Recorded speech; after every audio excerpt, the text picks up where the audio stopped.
Bonjour à tous, j'espère que vous allez bien. On se retrouve aujourd'hui pour mon avis sur le 5e chapitre de la série The Mandalorian.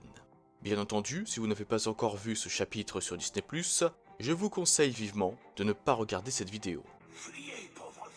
Après un affrontement avec un chasseur de primes qui a endommagé son vaisseau, le Mandalorien a dû se poser d'urgence sur Tatooine. Tandis que le Razor Crest est en train d'être réparé par Pelimoto, Mando se rend à la cantina de Mos Eisley, que nous avons vu pour la première fois en 1977 dans le tout premier film de la saga, à savoir Un Nouvel Espoir. D'ailleurs, en parlant de cette cantina, cette dernière était interdite aux droïdes dans l'épisode 4, et dans ce 5e épisode de The Mandalorian, ce sont des droïdes qui servent de barman. Le Mandalorien y rencontre un jeune chasseur de primes, le dénommé Taureau par les cornes. Ah non, c'est pas ça. Taureau Calican. Là c'est mieux. Taureau Calican désire rejoindre la guilde des chasseurs de primes, mais la proie qu'il a choisie est beaucoup trop dangereuse pour lui. Il s'agit d'une mercenaire et assassin ayant travaillé pour plusieurs syndicats du crime, la dénommée Fennec Shand.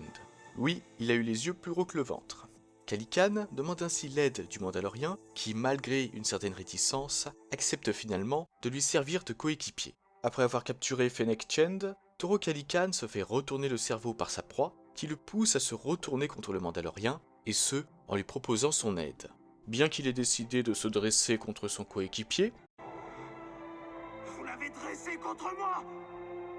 le jeune chasseur de primes s'est quand même débarrassé de Fennec. Tu as bien fait, Calican. Cependant, Mando t'a réglé ton compte, donc pour ton entrée dans la guilde, c'est un peu raté. Que faut-il retenir de cette trahison? Bah tout simplement qu'il ne faut faire confiance à personne, c'est le seul moyen de ne jamais être déçu. Ce sont les sages paroles de Tobias Beckett que nous devons garder en mémoire et qui résument parfaitement l'épisode. Nous en arrivons à la fin de l'épisode. Un mystérieux individu, possédant une cape, se rapproche du corps de Fennec Shand. Beaucoup de personnes pensent que c'est Boba Fett, et j'admets que moi aussi, du peu que j'ai vu de l'individu en question lors de cette scène, je trouve qu'il ressemble à Boba Fett, mais ce sont surtout les chaussures qui me font penser ça. Et je ne sais pas si vous avez prêté attention au concept art à la fin de l'épisode, mais parmi ceux-ci, il y en a un où le Mandalorien est représenté avec l'armure de Boba Fett. Alors soit c'est un vieux concept art que l'équipe qui a travaillé sur la série avait réalisé avant de décider à quoi ressemblerait l'armure du Mandalorien, soit c'est un petit tease qui est lié au mystérieux personnage apparu à la fin de ce chapitre. En revanche, ce qu'il ne faut pas oublier aussi, c'est que l'armure de Boba Fett est devenue la propriété de Cobb Vanth, le shérif de Freetown vivant sur Tatooine. Ce personnage apparu dans la trilogie Riposte de Chuck Wendig avait pour habitude de porter cette armure. Donc, pour ma part, soit ce personnage est Boba Fett, ce qui permettrait de confirmer sa survie dans l'univers officiel après sa chute dans le Sarlacc, soit c'est Cobb Vanth. N'hésitez pas à me donner votre avis sur l'identité de ce mystérieux personnage. À part ça, j'ai pris connaissance des rumeurs disant que Fennec Shand ferait son grand retour dans la 2e saison de la série. Personnellement, ça m'étonnerait, car elle est quand même restée une bonne journée au même endroit après s'être prise son tir de blaster dans le ventre.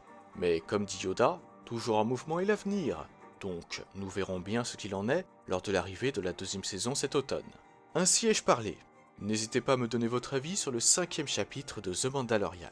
Sur ce, je vous souhaite une excellente journée ou une excellente soirée. On se retrouve prochainement pour mon avis sur le 6e chapitre de la série. Que la force soit toujours avec vous. Et moi, je vous dis bye. Si tu as aimé cette vidéo, mets un pouce bleu ou je te coupe la main. Partage-la à tes proches Je préfère me ou tes suicider. amis qui aiment Star Wars. Et abonne-toi Jamais. pour rejoindre l'Empire Galactique pour que nous puissions régner sur la galaxie.